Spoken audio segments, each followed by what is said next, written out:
Hey, this is Clint from CT Mad Mods, and today I'm gonna put internet in my bus. That's right, Elon Musk came to Alaska. We putting Starlink on the bus, boy. We about to have all them internets. Let's go!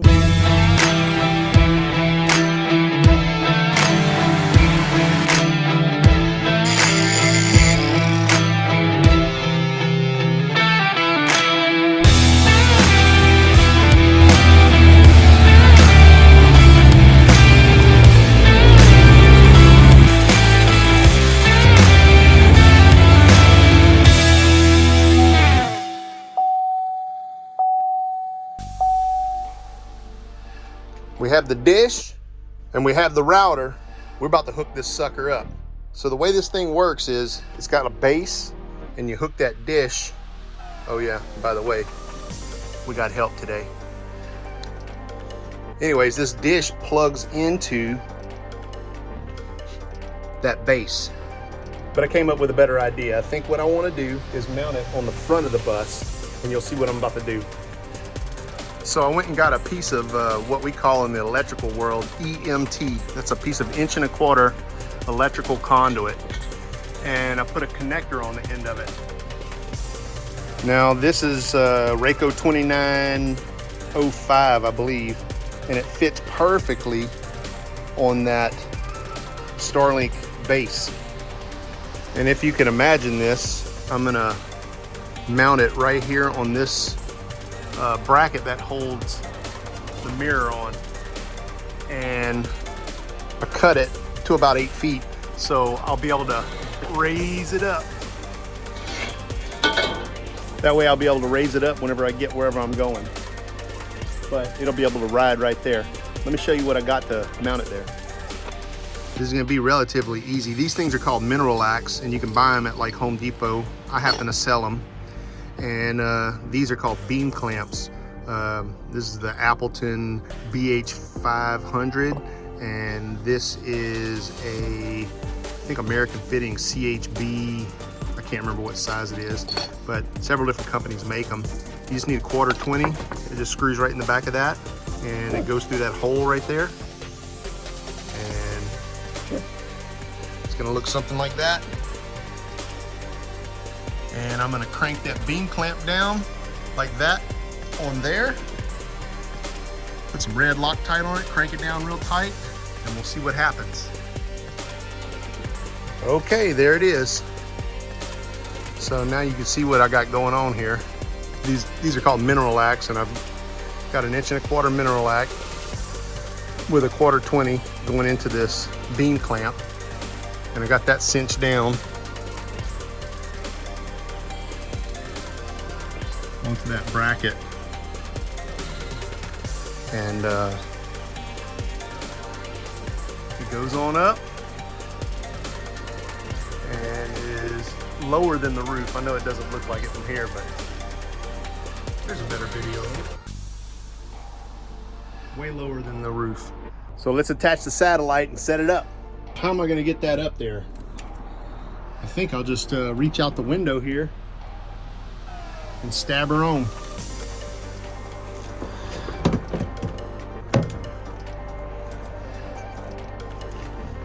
Oh, try to film this at the same time.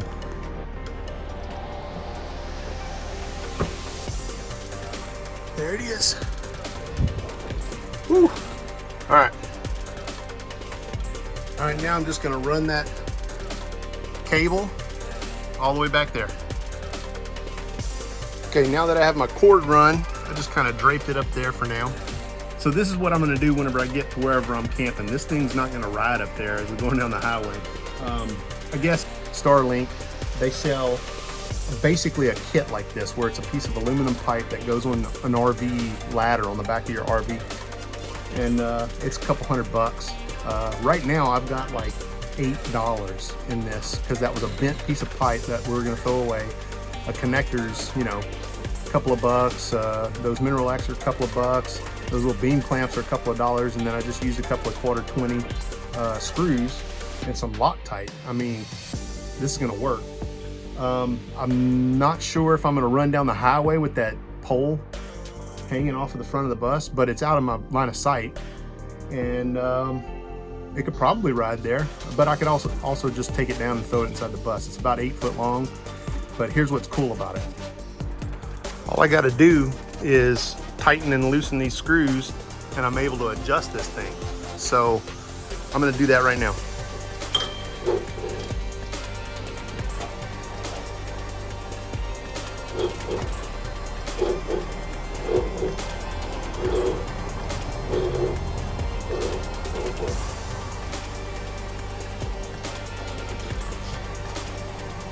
That's stupid, I got the wrong socket. 12 millimeter.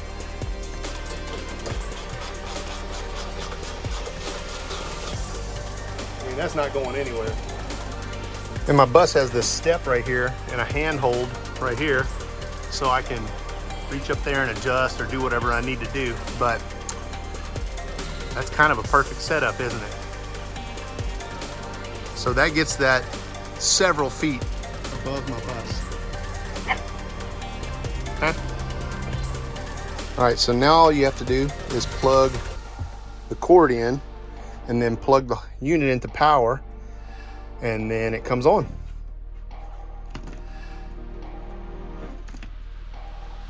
It only goes one way.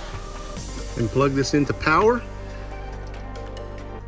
and it should have a little light on the bottom side. It shows you it's on. And it's pretty quick. I missed it. Finds a satellite. After you plug it in, it takes a few minutes for the dish to kind of find a satellite, and then it's all hooked up. It's ready to go. You get on the Wi-Fi network and you have internet. The reason why I did this is because one of the last times that we were out in the middle of nowhere, we were out camping, and we were coming back from the Denali Highway is where we were at, but we drove through Cantwell, we got fuel and stuff, and kind of a sketchy situation happened to us, and nothing like it's ever happened before or after. But right when you come out of Cantwell, Alaska, there's a river and a bridge, and there's a gravel pit, and there's a bunch of signs in that gravel pit. It says no parking, no camping. It's owned by a native corporation, and so it's private land. But we pulled into that gravel pit just to stop because we had Wi-Fi connection to our cell phones, and we were trying to find a camping spot within 40, 50 miles or whatever. It was getting dark, it was getting late. The lights on this bus aren't all that great. So we pulled into this gravel pit and we got on our cell phones and we're looking for a certain campground. And as we're sitting there, we're 100 yards off of the road. This young woman come walking from the highway. I don't know if somebody just dropped her off or what, but it was kind of raining, so she wasn't really dressed for the conditions. And she walked all the way to our bus, walked up, and I was sitting in the driver's seat, and my wife was sitting right behind me on the couch, and I was kind of facing the door. She walks up and just opens the door, walks onto the bus, and I'm not sure if she was high or what, but she didn't make a whole lot of sense. And she just started talking to us. The first question she asked us was, "Do you like the song Black Hole Sun?" And I mean, yeah, it's a great song, whatever, but this is random, young lady. And she asked us a few questions or whatever. I'm assuming she was trying to get a ride. I don't know, but she never asked for that. We just kind of answered her questions, and we were like, we're on our way to go to another campground, and we're trying to get Wi-Fi connection. And she was like, oh, okay. And then she walked off the bus and walked off towards the highway. So I'm not sure what that was all about, but it kind of sketched us out. And ever since then, I've been like, man, I need to get internet on this bus so we don't have to stop in a sketchy gravel pit ever again. Anyways, you can kind of see it's a cloudy day. It's booting up, but it jumps on the internet pretty quick. And I think this is really going to work well for our situation. I'll be able to take that satellite off or dish, whatever it's called. And I'll be able to pull that boom down, and it kind of serves the purpose that I want it to serve, and it was cheap. So it's a cheap solution. For anybody trying to do this mod, 1.25 inch electrical EMT connector fits that base perfectly. I thought I'd make this short video showing you how I hooked the Starlink up in my bus. I think it's gonna work pretty well. Anyways, this is Sunday. I'm going moose hunting on Thursday. So we have the bus home and we're prepping it for the trip. I've got a bunch of videos that I plan on making while I'm out there. I'm gonna do a little bit of wheeling and I'm gonna do a little bit of hunting. And shoot, I might be able to upload some videos out in the middle of nowhere, Denali, Alaska. Heck, I might even be able to go live. I guess we'll all find out together. Anyways, thanks for watching my video. Buddy, you look so comfortable.